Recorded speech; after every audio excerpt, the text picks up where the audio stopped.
Today I will show how to buy shares of Klotho Neurosciences Inc., a biotechnology company focused on neuroscience research that trades on NASDAQ under the ticker KLTO. This is an educational walkthrough, not financial advice. Investing involves risks, and you should research before acting. To buy shares, you need a brokerage account, and we will use eToro as an example to demonstrate the process. After registering, you will normally need to verify your account with an identity document and add funds before you can place trades. Use the platform search bar and enter the ticker KLTO to find Klotho Neurosciences Inc. Confirm the NASDAQ listing in the search results to open the correct stock page.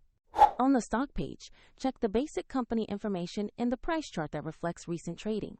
Make sure the company name, NASDAQ exchange, and ticker KLTO match so you are viewing the correct asset.